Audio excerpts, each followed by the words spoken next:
आपके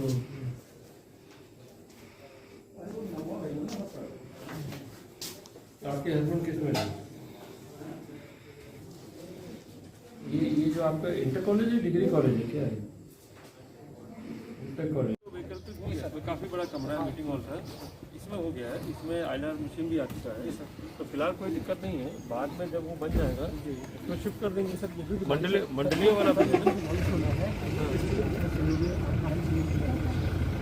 ये भी अभी इसका भी शुरू नहीं हुआ डिमोलिश करने, समय लगेगा। डिमोलिश तो करना है अब, क्योंकि ये सब मेडिकल कॉलेज में जाने वाला है। चलता रहेगा ना हमारा, वो तो वैसे भी चलेगा।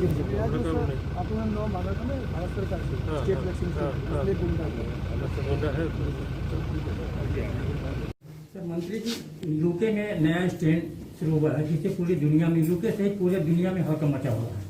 नेपाल बॉर्डर पे भी आपकी व्यवस्था तो है, सरकार की व्यवस्था है, लेकिन तराई क्षेत्र में भी बड़ा डर मचा हुआ है। इसके लिए सरकार क्या व्यवस्था कर रही है?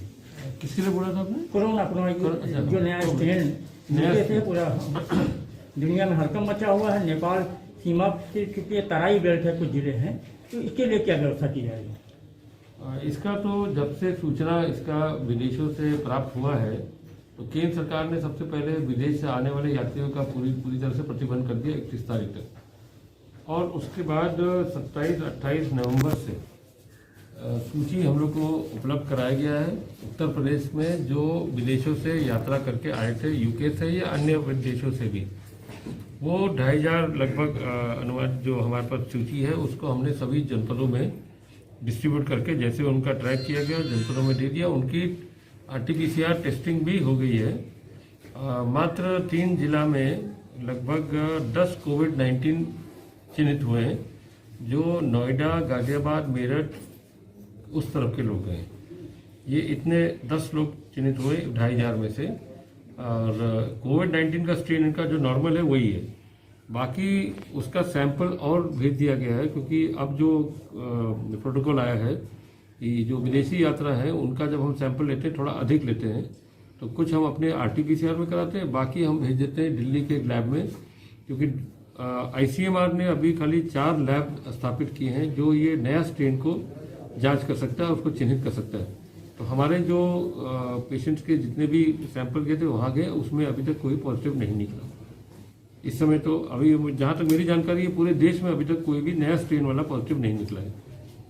नहीं मंत्री जी, से तराई बेल्ट है, नेपाल से सटा हुआ है। हाँ। तो इस बहराइच जिले में कुछ अलर्ट भी किया गया है, तो तराई बेल्ट में क्या व्यवस्था की जा रही है? स्वास्थ्य सभी जनपदों में अलर्ट है। सभी जनपदों में अगर कोई बाहर से आता है या विदेश से आता है, अगर कोई विदेशी है, उसका पासपोर्ट वहीं से आएगा, तो उसको तो वहाँ से सनौली बॉर्डर से और पता भी चल जाएगा।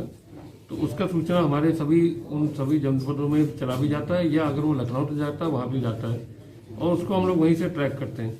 ट्रैक करने के बाद उसका RT-PCR करने के बाद भी, उसका लिस्ट बनाने के बाद RT-PCR करने के बाद उसी तरह से हम सैंपल अलग अलग करके लोकल अपने यहाँ कराते हैं, बाकी हम दिल्ली भेजते हैं।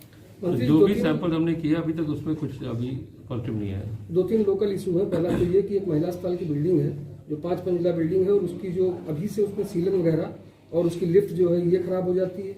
ये जो इश्यूज आ रहे हैं, इनके बारे में क्या कहें?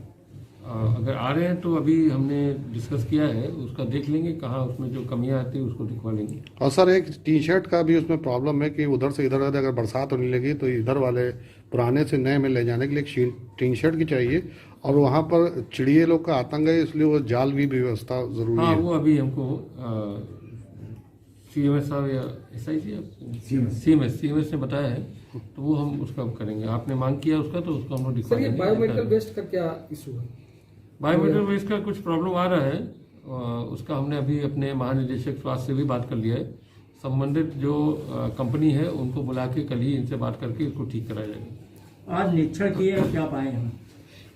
नहीं देखिए, आज तो मैं आया था स्वर्गीय सखदेव सिंह जी के उसमें तेरी में आए थे, और क्योंकि हॉस्पिटल यहाँ था और इधर से मैं जा भी रहा हूँ, तो ज़्यादा करके हम कोल्ड चेन और वैक्सीनेशन लगाने की जो प्रक्रिया है, कितने हमारे ट्रेंड स्टाफ हैं, उनकी ट्रेनिंग कैसे हुई है, उसका प्रक्रिया क्या होगा, इसका हम थोड़ा सा समीक्षा करने आए थे। यही आज हम ज़्यादा करके यही कर रहे हैं।